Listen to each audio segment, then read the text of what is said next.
Timafuna tipemphe kwa bwana IG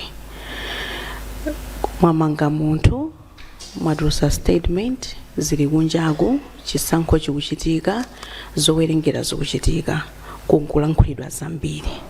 Timafuna mubwere pano mutiuze amalawi mukufufuza koma anthu walembedwa statement. Timafuna mutiuze poyambira pano kuti kodi anthuwa mwamanga chifukwa chani.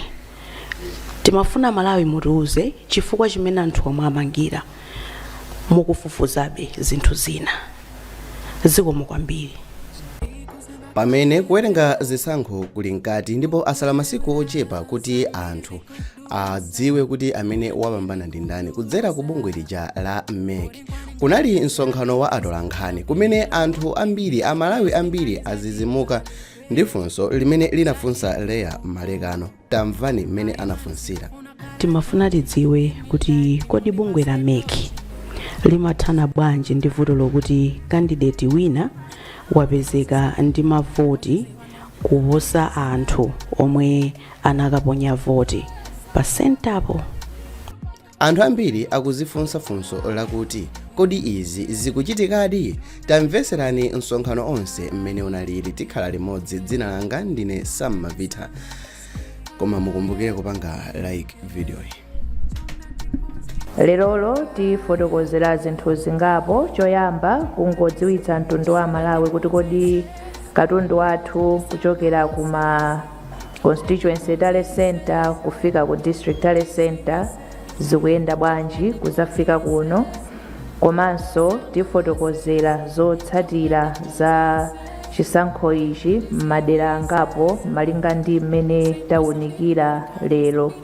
Koma titsindike kuti si zotsatira zonse koma za madera angapo amene takwanitsa kuwunikira pamene tikugwira ntchito imeneyi. Choyamba tifotokozerere kuti kunyamula katundu wathu ntchito ili dakali nkati ndipo mene imafika 6 koloko madzulo pano. Choyamba tikambeza kutumiza pamakina paja tili ndi ma constituencies athu 229 ndipo tifotokoze kuti 219 akwaniritsa kutumiza zotsatira zawo pamakina. Komanso tifotokozere kuti zotsatirazi mukhoza ndithu kuziona pa polling station monga ndinafotokozera kale.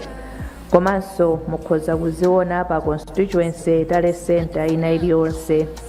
Pa constituency tale center imene amalizitsa ntchito yawo ndiye kuti zotsatira azikhoma pakhoma, azimata pakhoma kapena pamalo owonekera. Kupempha kwathu ndiko kuti chonde zotsatira zimenezi musazichotse komanso musazisinthe, muzisiye mmene ifeyo tazimatira. Komanso aliyense ndi omasuka kupita kukaona kuti akatsimikizire kuti kodi pamalo pano zotsatira zake zatuluka motani. Komanso ma constituencies okwana 217 amene akwanitsa kuwunikira zotsatira zawo ndipo ma district returning officer akumalizitsa kukonza zotsatira zimenezi. Tifotokozerenso kuti imene imafika 6 koloko lero madzulo makonsolo okwanira 16 akwaniritsa kubweretsa katundu wawo kufika kuno ku National Tale Center. Pamenepa ndiye kuti tikuchotsera pa makonsolo athu 36. Makonsolo amene akwanitsa kufikitsa katundu wawo ndi Phalombe, Nchisi, Karonga, Chitipa, Karonga Town, Nkatabe, Balaka, Mwanza, Cholo, Zomba City, Zomba District, Luchenza Municipality, Likoma, Nchewu komanso Salima. Pamene ntchito imene ikupitirira timafuna kuti tipitirize kupempha mtundu onse wa Malawi kuti malinga ndi mmene tasungira bata ndi mtendere chiyambireni cha ulendo wathu pa nthawi ya kampeni kufika pano tikupempha kuti tiyeni tonse tipitirize kukhala odekha komanso kusunga bata ndi mtendere ngakhale kuti tili ndi zoyembekezera zosiyanasiyana pa chisankho chimenechi, tiyeni timangirire umodzi ngati Amalawi. Zisankho ndi mbali imodzi ya moyo wathu ngati pamene tinasankha kuti tikhala ndi democracy m'dziko muno. Ngakhale kuti zisankho zimabweretsa chimwemwe kapena kukhumudwa malinga ndi mmene zayendera, ndikofunikira kuti tonsefe tisunge umodzi komanso tikhale ololerana. Tiyeni tilemekeze anzathu pamene akusangalala, tiyeni tilemekeze anzathu pamene angakhalenso kuti akhumudwa. Timafuna tifotokozerenso kuti kunachitika ngozi pamene msewu umenewu ndi kuchoka ku Nsanje kupita ku Chikwawa. Imene ndi galimoto yathu imene inanyamula katundu osati zotsatira koma katundu wathu wina amene timagwiritsa ntchito amene amapita ku warehouse yathu ku Blantyre. Wapolisi amene amapereka chitetezo pa galimoto imeneyi avulala pang'ono kumutu. Timafuna tingotsimikizira kuti munalibe ma ballot paper kapenanso zotsatira galimoto imeneyi, ndipo tayikanso chitetezo chokwanira pamene galimoto idakali pamene achita ngozi kudikirira kuti akayichotse. Timafuna tikambekonso za constituency returning officer akunkhoma constituency amenewa anayesera kuchotsa moyo wawo tsiku la lero, ndipo mwachisomo cha Mulungu zimenezo sizinatheke, ndipo panopa ali m'manja mwa apolisi. Pokhala kuti ntchito kumene kunali isanamalizike, Malawi Electoral Commission yayika ndondomeko kuti tipeze a constituency returning officer ena kuti atimalizire ntchito imene yatsalayo kuti zotsatira zithe kufika ku district council kenako kufika kuno ku Lilongwe. Tikumbutsireko za nkhani ya madandaulo kuti kodi ngati muli ndi dandaulo ziyende motani. Tingokumbutsira anzathu azipani makandideti kuti tili ndi ndondomeko yokhazikika imene mungagwiritse ntchito ngati muli ndi madandaulo. Madandaulo sitiyika pa Facebook kapena kutumiza pa WhatsApp, mukatere ndiye kuti ife tinena kuti sitinalandire. Izizi tikukamba tsiku ndi tsiku chifukwa chokuti mwina uthenga sukufikira kwenikweni, chifukwa chokuti wena amene ali ndi madandaulo sakugwiritsa ntchito njira zimenezi. Mwachifukwa chimenechi tipemphenso kuti ngati muli ndi dandaulo gwiritsani njira zokhazikika, ndipo pakadali pano malinga kuti ndondomeko zathu zili ndi magawo zinthu zimene zinachitika ku polling station, dandaulo limafunika kuti liperekedwe ku polling station. Ngati zinachitika ku constituency tale center chimodzimodzi kapena ku district tale center chimodzimodzi. Pakadali pano madandaulo amene tikulandira kuno ku national tale center ndiokhudza zotsatira zimene tizikhala kuti tikufotokozera. Ngati muli ndi dandaulo onetsetsani kuti choyamba mulipereke polembapo muyikeponso umboni, komanso osangokamba nkhamba kamwa, koma zikhale kuti ndi zinthu zokuti zachitika ndipo umboni muli nawo. Mukachita motere mutithandizira kuti ntchito yathu tigwire molongosoka, chifukwa ngati dandaulo labwera ndi nkhamba kamwa tisowa poyambira. Kwa iwo amene ali ndi madandaulo podzera ndi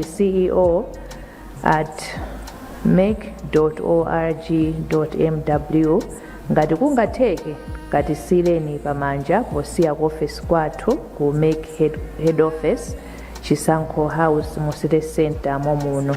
Mungobwerenzera chonde tisatumize pa WhatsApp, izikatere zikhala kuti zimenezi sitinalandire. Tinafotokozera kuti tikhala tikuulutsa zotsatira, tibwerenzenso kuti tiziulutsa malinga ndi mmene tikugwirira ntchito. Lero komishoni inakhala pansi ndipo choyamba inawunikira madandaulo amene talandira kuma khonsolo amene timayang'anira.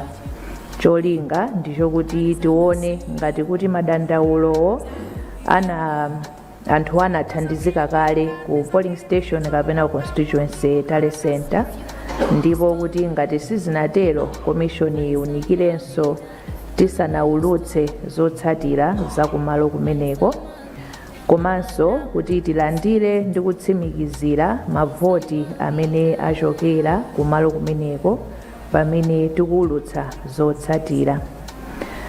Tikakamba za madandaulo amene talandira malingana ndi gawo 65 la lamulo loyendetsera chisankho cha president, phungu a nyumba malamulo komanso makhansala, zimafunikira kuti ifeyo tikhazike complaints logbook pa polling station ina iliyonse, ndipo zimenezi zinachitika, ndipo presiding officer anali ndi mphamvu yolandira madandaulo ena aliwonse ochitika pa polling station komanso ndikupereka mayankho.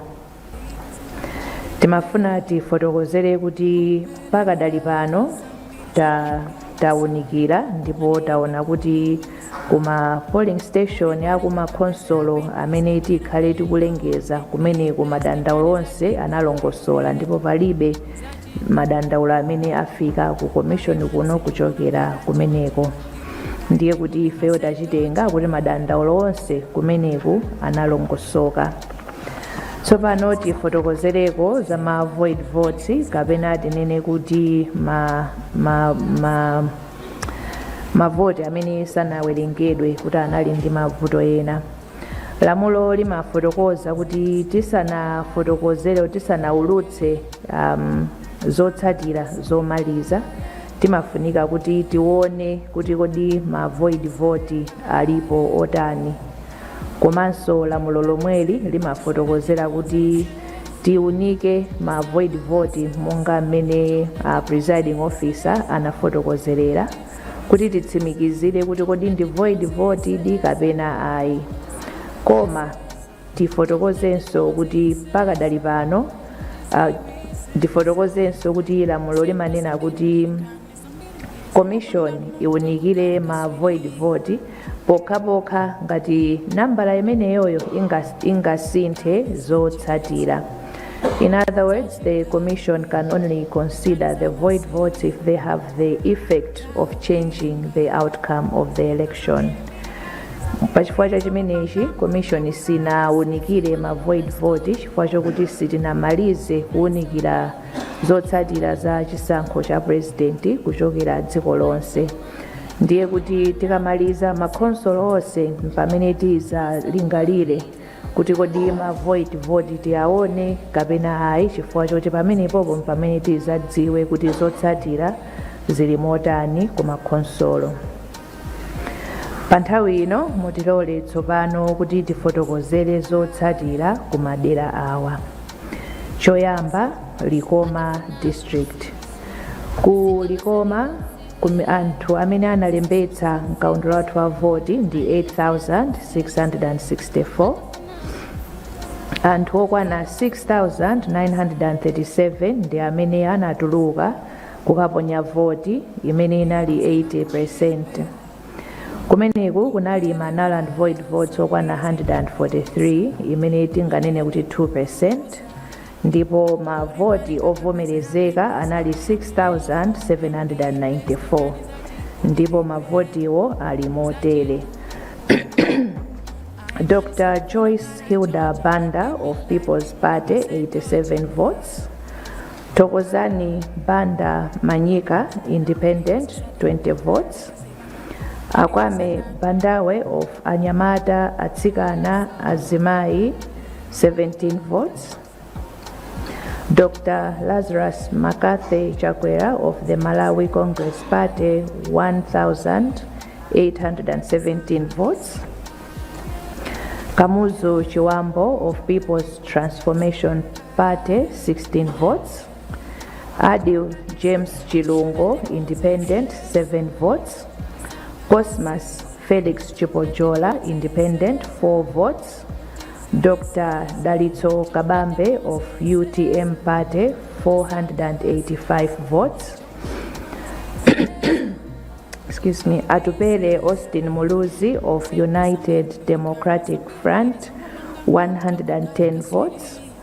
Professor Arthur Peter Mutharika of Democratic Progressive Party, 4,177 votes. Phunziro Mvula, Independent, 4 votes. Frank Tumpale Mwenefumbo of the National Democratic Party, 3 votes. Dr. Kondwani Nankhumwa of People's Development Party, 4 votes. Jordan Sauti of Patriotic Citizens Party, 2 votes. Smart Mulumbe Swira, Independent, 2 votes. Milward Tobias, Independent, 2 votes. Dr. Michael Biswick Usi of Ojazake Alibe Mlandu, 37 votes. Kasungu Municipality. Kumeneku amene analembetsa mkaundula wathu wa voti anali 25,645 ndipo anthu okwana 18,614 ndi amene anatuluka kukaponya voti imene inali 73%. Tinali ndi null and void votes 373 kapena tinene kuti 2%. Ndipo mavoti ovomerezeka anali 18,241 amene ayenda motere. Dr. Joyce Hilda Banda of People's Party, 98 votes. Tokozani Banda Manyika, Independent, 27 votes. Akwame Bandawe of Anyamata Atsikana Azimai, 65 votes. Dr. Lazarus Makathe Chakwera Malawi Congress Party, 8,818 votes. Kamuzu Chiwambo of People's Transformation Party, 26 votes. Adil James Chilungo, Independent, 9 votes. Cosmas Felix Chipojola, Independent, 12 votes. Dr. Dalito Kabambe, UTM, 1,019 votes. Atupele Austin Muluzi, United Democratic Front, 229 votes. Professor Arthur Peter Mutharika, Democratic Progressive Party, 7,831 votes. Phunziro Mvula, Independent, 18 votes. Frank Tumpale Mwenefumbo, National Development Party, 2 votes. Dr. Kondwani Nankhumwa, People's Development Party, 5 votes. Jordan Sauti, Patriotic Citizens Party, 2 votes. Smart Mulumbe Swira, Independent, 2 votes. Milward Tobias, Independent, 3 votes. Dr. Michael Biswick Usi Ojazake Alibe Mlandu, 75 votes. Luchenza Municipality. Kumeneku amene analembetsa mkaundula wathu wa voti ndi 10,237 ndipo amene anatuluka kudzaponya voti ndi 8,455, 83%.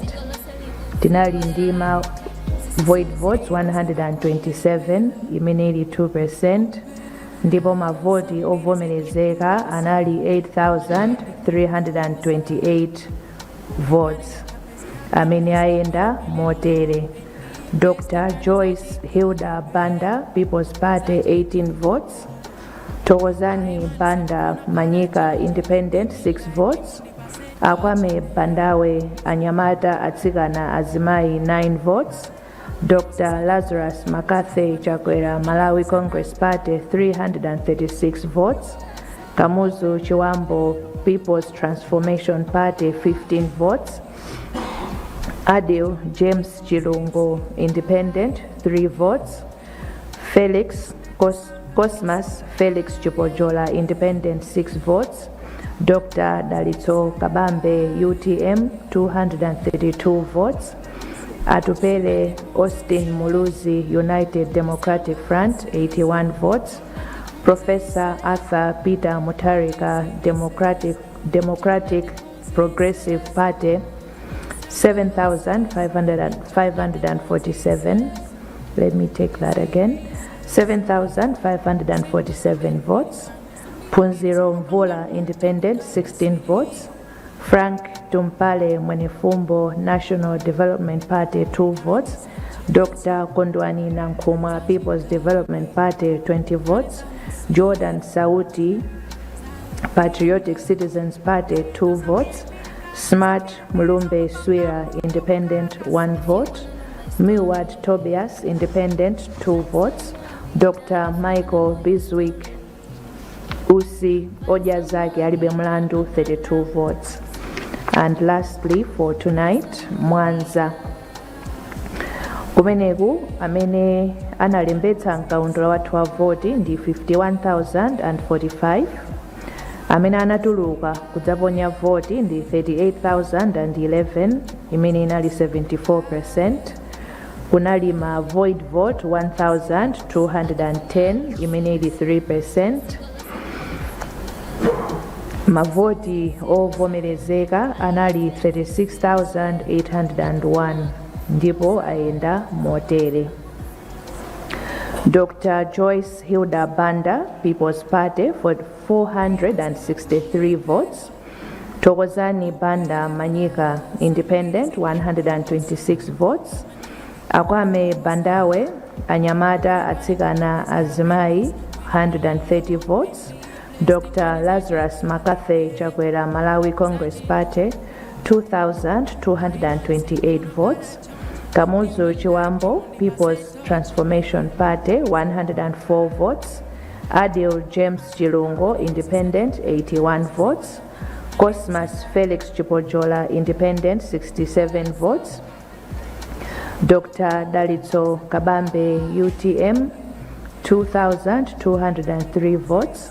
Atupele Austin Muluzi United Democratic Front, 533 votes. Professor Arthur Peter Mutarika Democratic Progressive Party, 30,576 votes. Phunziro Mvula Independent, 84 votes. Frank Tumpale Mwenefumbo National Development Party, 35 votes. Dr. Kondwani Nankhumwa People's Development Party, 10 votes. Jordan Sauti Patriotic Citizens Party, 25 votes.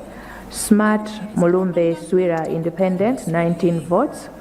Milward Tobias Independent, 22 votes. Dr. Michael Biswick Usi Ojazaki Alibe Mlandu, 95 votes. Izi ndiye zotsatira za makonsolo amene takwanitsa kuwunikira pofika nthawi ino. Tidziwitse mtundu wa Malawi kuti tipitiriza kuwunikira zotsatira zimene talandira ndipo tizilengeza monga tachitira lero kuti tikwaniritse zonse m'masiku 8 amene lamulo linakhazikitsa. Ndikuthokozeni nonse Malawi amene mukutitsatira pakanema pa wireless pa masamba amchezo komanso nonse amene muli pano. Tipitirizebe kupempha kuti tisunge bata ndi mtendere pamene tikuyembekezera kuti timve zotsatira zathu. Ambuye akudalitseni nonse. Zikomo kwambiri.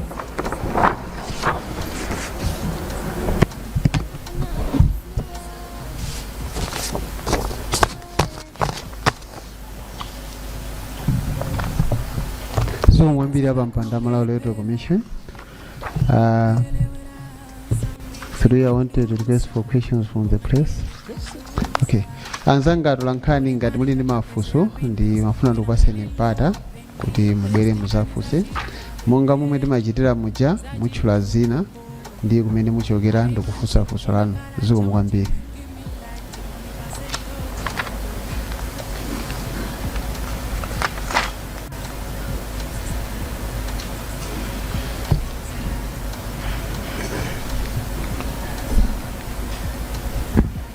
Tsinanga ndi weekly Njiragoma wa Nation Publications.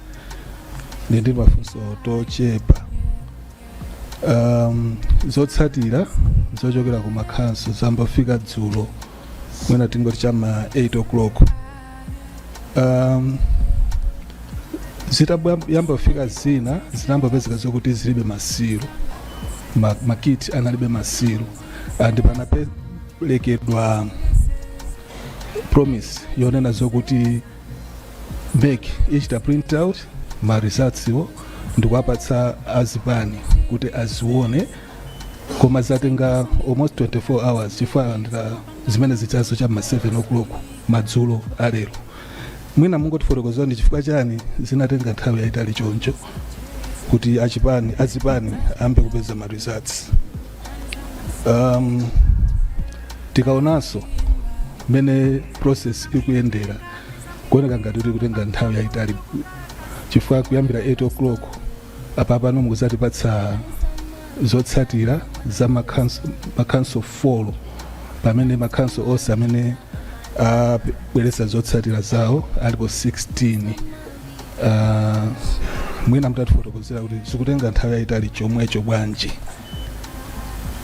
Linalo ndilo kuti mwina lipite kwa Madam IG kapena nthumu yawo, presiding officer amakamaka returning officer amene anafuna kuti achotse moyo wawo.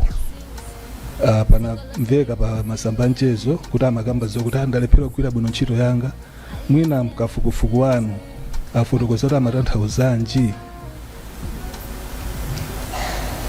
Mwina ndilekeze pamenepo. Ziko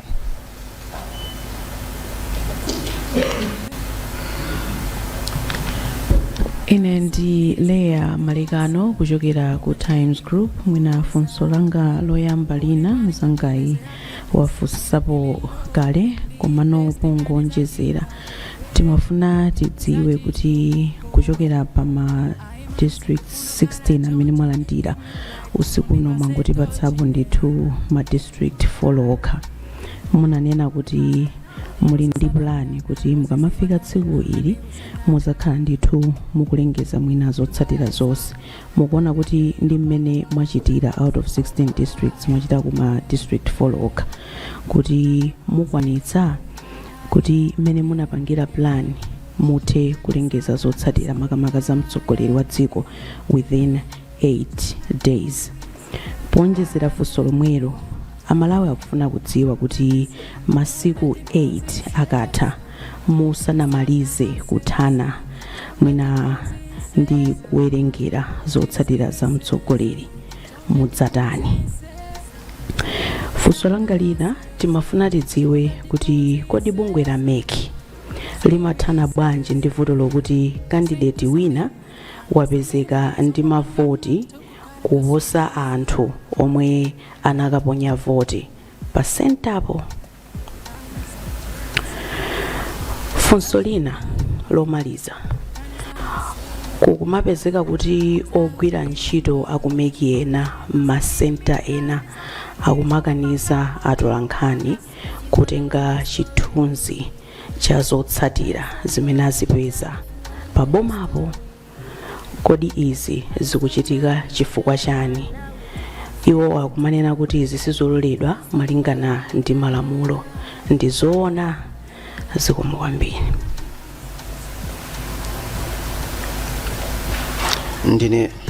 Ndine Kenford Ndima, mtolankhani wa Zodiac. Ndine mafunso angapo. Funso loyamba ndilokhudza chipani cha MCP chomwe chikupikisana nawo mchisankhochi pa msonkhano wako atolankhani chikuti chapereka dandaulo ku bungwe la MEC zokhudzana kuti anthu ena amapanga manipulate zotsatira za chisankhochi. Kodi mwalandira dandaulo limenelo? Tifuna tidziwenso kuti kodi pa madandaulo onse amene mwalandira dandaulo limene mungati ndi la serious ndi liti? Apolisi so atulutsa statement imene akuti akufufuza maboma angapo ngati Rumpi, Blantyre, Mangochi kuti kumeneko kunali ena amene amachita zachinyengo ndi ma results achisankho. Timafuna kudziwa kuti pamene mukuti mwayamba kuwerenga ndi kuti kumaulutsanso kapena kudziwitsa anthu zotsatira za kumeneko maboma amene wamupitirira kapena muchite motani. Funso lina mafuna mutipatse clarification. Dashboard imene munayika maonetsa zisankho anthu amene aponya voti ngati kuthyolo munaonetsa kuti anthu amene anatuluka kuti aponya voti ndi 71.6%, koma titawerengera ndi mafomu amene anabwera kuchokera kuthyolo ife tikupeza kuti pali 85.8%. mwina timafuna kufotokozera zikomo.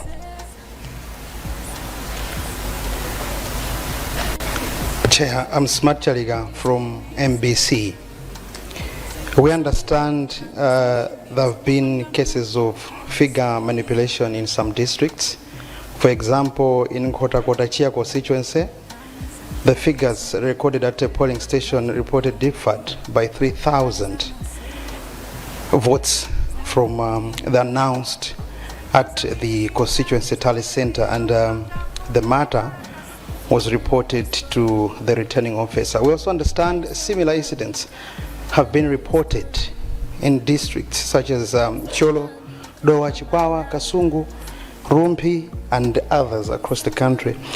My questions are, what specific measures is Malawi Electoral Commission taking to ensure that manipulated figures do not reach where we are today?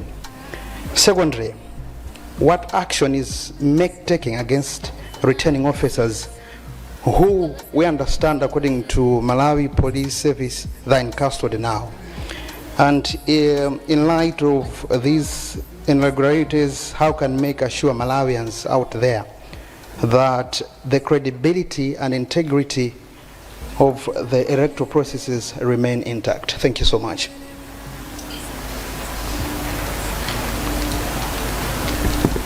Good evening, Chair. Dzina langa ndine Robert Edward kuchokera ku Luntha TV.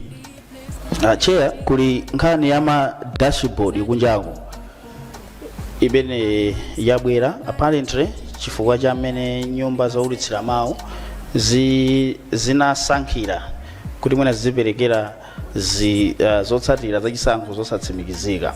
Ndimafuna ndimvetsetse kuchokera ku commission kuti kodi chiyembekezo chanu kwa nyumba zoulutsira mawu pamene zidziperekera zisankho zotsatira zachisankho zosatsimikizika kwa Malawi chinali chotani?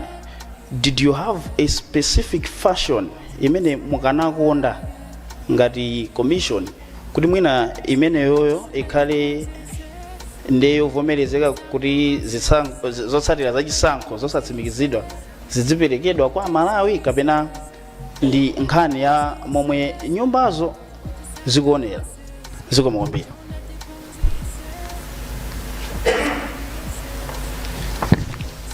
Zikomo kwambiri apa mpandameki mwina mukhoza kutiyankhirapo mafunso amenewo.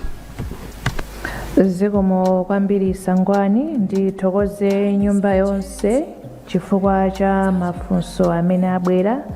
Linalipo limodzi linalunjika ku Malawi Police Service, ndiye ndidzapempha Madam IG kuti ndikamaliza mudzayankhe limenelo. Njira goma ndi kuyankheni motere mukaona amene katundu wathu akufikira. Choyambirira, we need to unpack and to process chifukwa chokuti kupanga determine ma results sikuti timangokhala pasi ndikunena kuti kodi ukuwapambana ndi ndani. We need to go through the documentation imene yabwera and all the information that is there. It needs to be processed. So choyambirira, secretariat will process it, kena kuzikafika ku commission. There are different stages and aspects that are embedded into our processes. As you can appreciate, I'm sure, ntchito imene tikugwirayi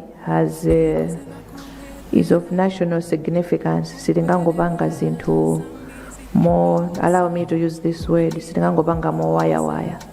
Tikufunika kuti tipange, we need to be meticulous in our processing to ensure tikamabwera ndikuwulutsa kuti zotsatira izi zili motere, ndiye kuti tatsatira malamulo monga mmene akufotokozerera. Taona kuti ma processes anayenda moyenerera, ndipo zimene talandira ndi zimene zachokera kumene zinoti zachokera. There are many components that go into the determination of results of an election, and we need to ensure kuti zonsezo tapanga moyenerera. The Commission is mindful, very mindful, that the nation is waiting kuti aliyense akufuna kuti amve kuti zotsatira zayenda bwanji. Koma mukakhala pansi ndikuona anzathu aku palamenti anakhazikitsa masiku 8. I'm sure anazindikira kuti ndi ntchito yokuti imadutsa mwambiri, ikufuna nthawi. Ikanakhala kuti ndi nthawi yokuti mukhozongopanga mukatero mwamaliza akanangopereka 2 days. There's a reason why the statutory period is 8 days to ensure that all processes zagwiridwa moyenerera. Madam Malekano, ndipitirize pomwepo kuti tikugwira ntchito kuti tikwaniritse masiku 8 iwo, and chilichonse takhazikitsa motero kuti tikwaniritse.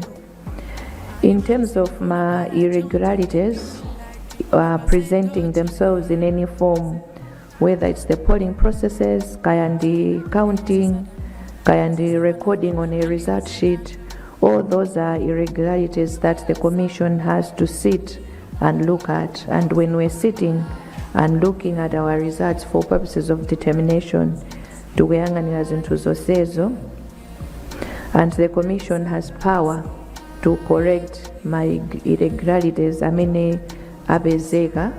Koma tikamakamba za ma irregularities and ndiphatikize ndi mafunso ena amene abwera kutsogoloko kuti kwina kwapezeka kuti nambala inapitirira anthu amene analembetsa.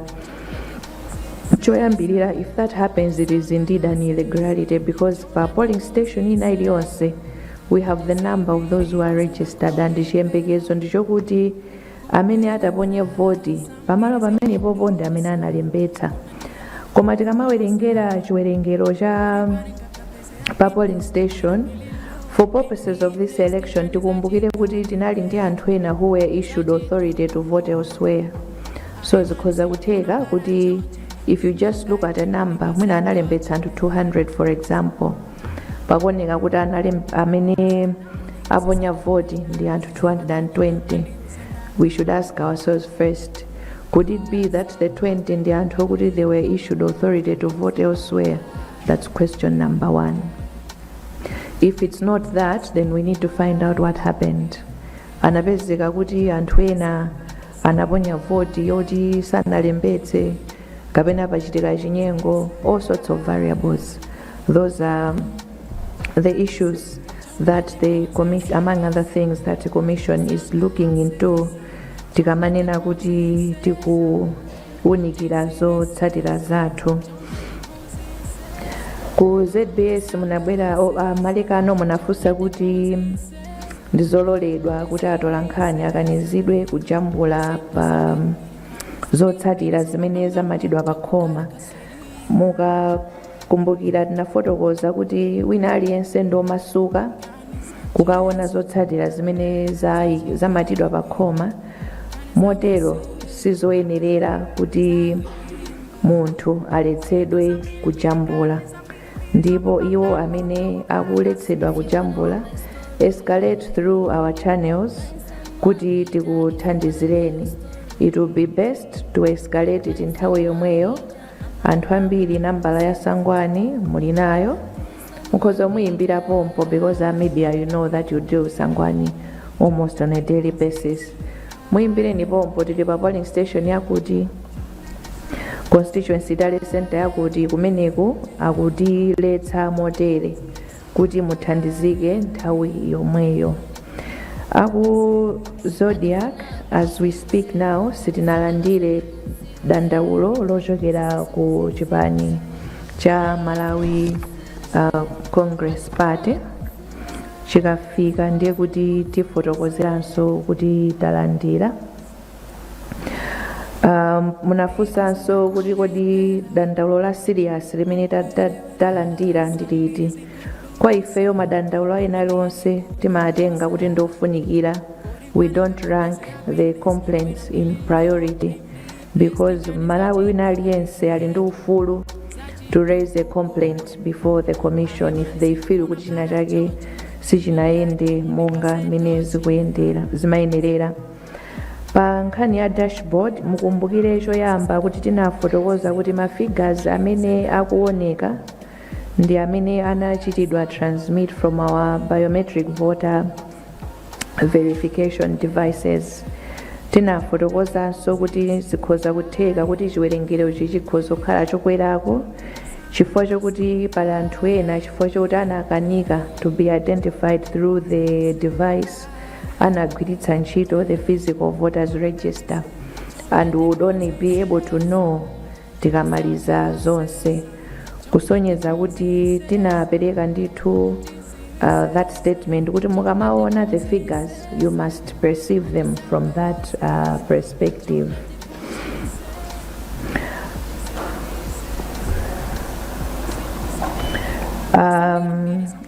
Aluntha TV mwafunsa kuti kodi media chiyembekezo chathu chinali chotani. Choyambirira, there's a code of conduct for the media during this election and the media house ina iliyonse akudziwa kuti akuyenekera kugwira ntchito within that framework. Tinalinso ndi ma session angapo, I'm sure iniyonso munalipo akuluntha pamene timakambirana za code of conduct imeneyi. In terms of my dashboard and official results, the direction from the commission was ndiwo masuka amene akufuna kuti aziulutsa zotsatira, koma the underlying premise was official results come from the commission. Wina aliyense kaya ali ndi dashboard or however they are relaying that information, as long as it is given with that disclaimer that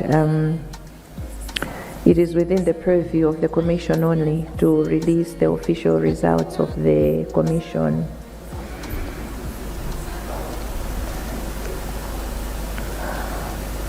Mungonjezera pa funso limene munafunsa dandaulo kuchoka ku chipani cha MCP, we have received from individual candidates and those are complaints zimene tikuziunikira but not from the Malawi Congress Party. Mina ndipemphe Madam Yolam kuti mutiyankhireko ziko.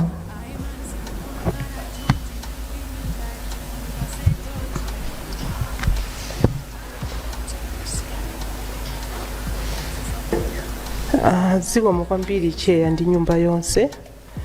Funso limene tafunsidwa likukhudzana ndi kunkhoma kumene tagwira anthu 80. Anthu amenewo tagwira potsatira nkhani imene tikufufuza ya mzibambo amene anafuna kudzipha. Ndipo fufuza nkhaniyo yapezeka kuti ikuchita connect ku zinthu zina zimene munomo sindiulula chifukwa nkhanizi tikadafufuza. Koma nkhanizo poyambira pake ndiponena kuti munthu anafuna kudzipha amene anali presiding officer. Zikomo kwambiri.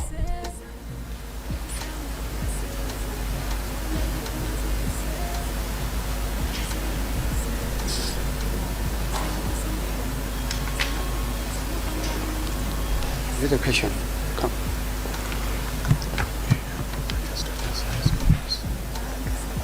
Zikomo kwambiri. Dzina langa ndine Sonkeleman kuchokera ku Mulimi Radio. Timafuna kudziwa make chair kuti pa nthawi ino yomwe anthu akukamba zosiyana kunjako ngakhalenso masamba mchezo ndipo muli ndi mafoni mukumatha kuona zonse zimene zikuchitika. Kodi pakadali pano mukumatha kulumikizana ndi anthu osiyana ndalenso? Kodi zimenezi zilibe kuthekera kusokoneza ntchito yanu nanga Malawi akukhulupireni bwanji kuti padakali pano mafoni anu simukulumikizana kapena ndi aliyense wamkulu kuchokera ku chipani chilichonse? Zikomo.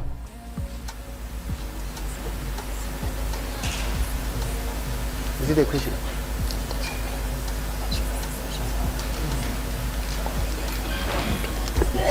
Evening Chair.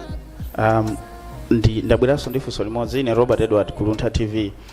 Kutengera kuti anthu akumvetsetsa mosiyanasiyana mmene ntchito ilili yayikulu, ena akuti mabungwe ena akudandaula kuti anthu ena amakhala ngati afuna kukukakamizani kuti mulutse zotsatira msanga, andi akupempha kuti ayi abungwe la Malawi Electoral Commission tisayike pa pressure.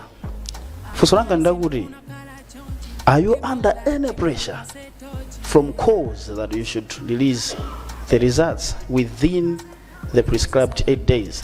Thank you.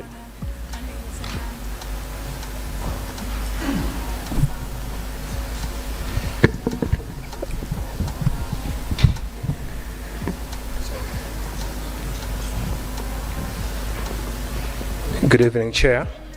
Dzina langa ndi Emmanuel Chikonso.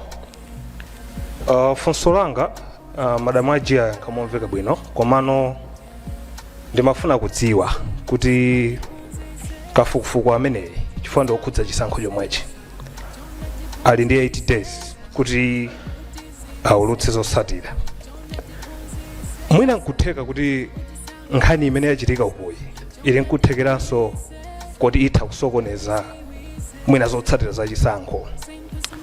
Timafuna kudziwa kuti kafukufuku wanu watenga nthawi yayitali bwanji, kodi nanga acheya mudzaulutsabe zochokera kumeneko mu nthawi iyi, chifukwa mwina nkutheka zimene zipezeka ukuzo zokhudzana ndi zimene anthu akhala kufunsa pano, ma irregularities ndi zina zotero.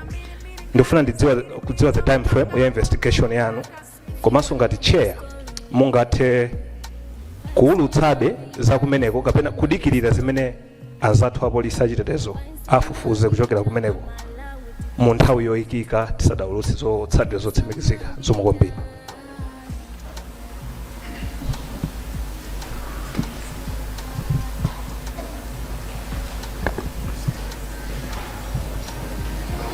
Can I request those that have got questions to come this side, please? Good evening, Madam Chair. Dzina langa ndine Gabriel Kamromo, ndimagwira ntchito ku Zodiac. Inspector General atulutsa statement limene akunena kuti amanga maofisala anu 8. Are you aware and do you know why your officers have been arrested?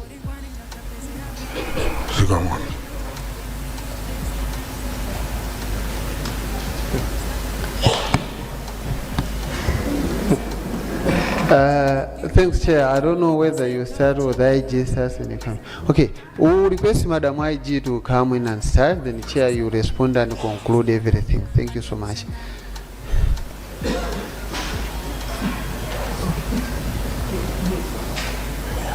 Once again, thank you, Chair. Time frame yofufuzira nkhani imasiyana malinga ndi complexity ya nkhaniyo. Ndiye kuti ndinene pano kuti nkhani itenga masiku awiri kapena siku limodzi ndi kunamizani. Koma zona zake poti Chair ayankha ndizoti wali ndi ma sources osiyana-siyana amene akutengamo data yawo ndi kumachita zimene akupangazo. Sindikukhulupirira kuti ikhoza kukhudzana ndi mulanduwo kuti ngalepheretse chifukwa cha mulandu kulepheretsa zimene Chair akupanga, chifukwa iwo akuti ndi ma sources ambirimbiri. Zikomo kwambiri. Thank you so much, Madam IG. Chair, I will request that you respond to the issues that have been raised and you immediately give a concluding remark. Thank you. Zikomo kwambiri Sangwani, zikomo kwambiri faja mafunso amene abwera. Funso limene mwafusa Sonke and the next person, I beg your pardon, I didn't quite catch your name. Ndiyankhe motere bungwe la Malawi Electoral Commission linakhazikitsidwa ndi malamulo to work independently to manage and conduct elections in this country. Ndipo mukaona pamene takhala kutsogolo kuno takhala ngati Malawi Electoral Commission. ndipo ntchito we are working within the framework of the law and we are not under the direction of any person, kaya ndi chipani, kaya ndi institution, kaya ndi bungwe, kaya ndi ndani. Ntchito imene tili nayo pakadali pano ndiyo kuti timalizitse chisankho chimene tinayamba ndi kuponya voti pa 16 September, ndipo ntchito imeneyoyo tigwira mpaka na tiulutse timalizitse kuulutsa zotsatira zathu malinga mmene tayambira lero. Maybe to answer your specific question, Mr. Sonke, I'm not under any pressure from anyone. Mwina chimene mmafuna kundifunsa ndi chimene chomwe mmakanika kuti mufunse, ndine ngokuyankhani motero. Masiku amene tili nawo ndi 8, mukakawerenga lamulo silinanene kuti tiyembekezere kuti mwina akupolisi apange izi ndi izi. We have 8 days within which to determine the results, and zimenezo ndimene tizapangire.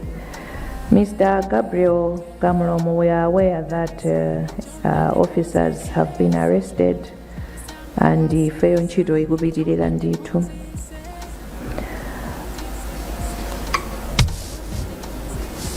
I think mafunso amene analipo ndi amenewo.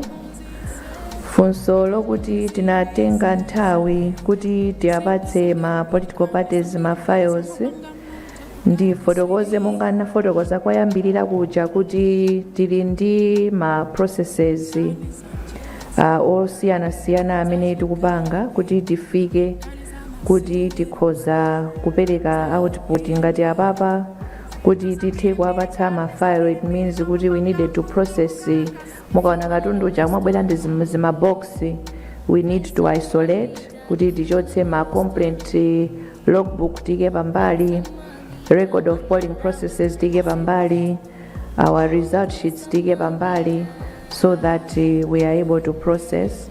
And chifukwa chokuti we are processing huge volumes zinatenga nthawi, koma the documentation has been provided and will continue to do so pamene tikupitirira. Sangwani munandiuza kuti ndimalizitse, koma ndikuona mayi Malekano ayima pamenepo.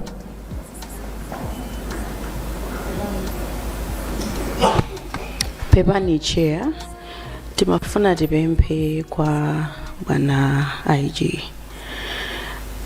Mwamanga munthu, mwatulutsa statement, zili kunjaku, chisankho chikuchitika, zowerengera zikuchitika, kunkulankhulidwa zambiri. Timafuna mubwere pano, mutiuze Amalawi, mukufufuza, koma anthu walembedwa statement. Timafuna mutiuze poyambira pano kuti kodi anthuwa mwamanga chifukwa chani. Timafuna Malawi mutiuze chifukwa chimene anthuwa mwamangira mukufufuzabe zinthu zina.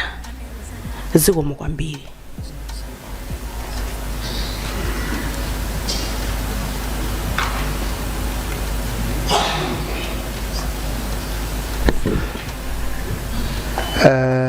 Thank you so much. I wanted you want to come out? But I wanted the chair to conclude.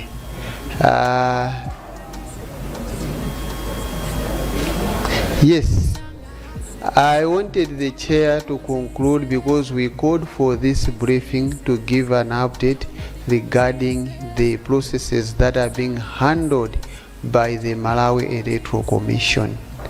Anything peculiarly coming from the Malawi Police Service, we have to alert it, but we don't want it to be the subject of this event.